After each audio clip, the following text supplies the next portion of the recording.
Yan, so tuturuan ko kayo kung paano pakinisin yung inyong balat. For example, dito sa ating face, ano ba yung pwede nating gamiting tool para ma-remove yung mga acnes or mga dark spots sa ating mukha. So gagamit tayo ng spot healing brush tool. Yan, so click natin to, right click nyo para makita nyo iba pa. May healing brush tool, patch tool. So ang gagamitin natin dito ay spot healing brush tool.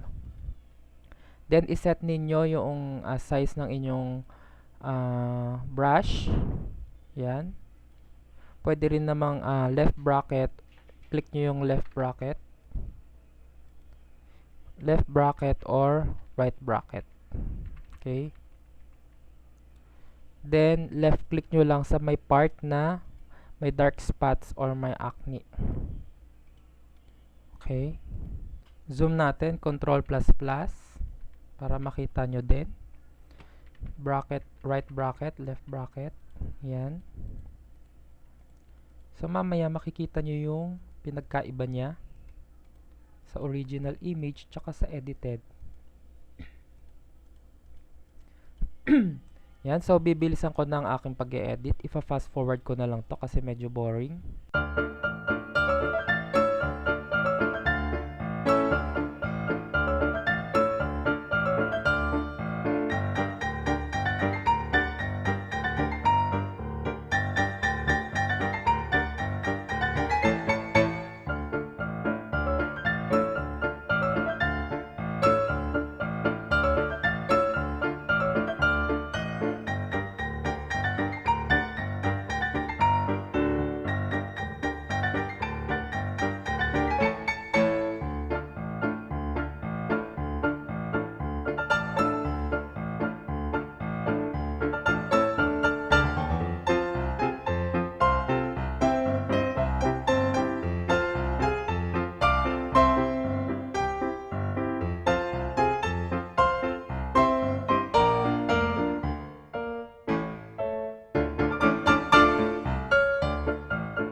Yan, so kung mapapansin niyo na alis na natin yung kanyang mga dark spots, mga acne.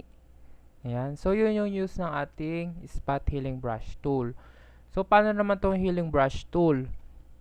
Click natin yung healing brush tool, then ang healing brush tool, kukuha siya ng sample dito sa part na gusto ninyo.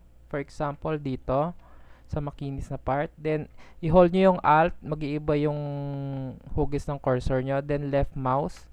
So, ibig sabihin, nakopy niya na yung part na yon. Then, pag kinlik nyo, may lumalabas na plus sign. Ibig sabihin, dun lang siya nangunguha ng, dun niya lang kinokopya yung kulay na yon, yung kanyang nilalagay dito sa mga dark spots na to. Yan. So, pag marami talagang dark spots, mahirap talaga mag-edit. Pero maganda naman siya kapag natapos. Yan. Yan. So, ito yung mga ginagawa ng ibang mga yung sa commercial, for example, yung product nila ipampakinis, ganyan. So, ine-edit lang nila yung picture nung model para mawala yung kanyang dark spots or acne. So, marami pa tayong way para mag-edit, para kuminis palalo ito. So, ito ay bibigyan diin lang natin yung gamit ng spot healing brush tool at saka healing brush tool. Yan, so para ma-familiarize kayo dun sa paggamit niya. Dapat sakto lang din yung sukat ng brush nyo doon sa pimple or sa dark spot. Yan, so makikita ninyo pag zoom in natin to, yung ating image ay hindi ganun kaganda yung kanyang resolution. Mas maganda talaga mag-edit pag maganda rin yung kanyang, kung high resolution yung image natin. So, sa next video ko, abangan nyo na lang kung paano pa siya mas maganda i-retouch. So, dito bigyan diin lang natin yung gamit ng spot healing brush tool, healing brush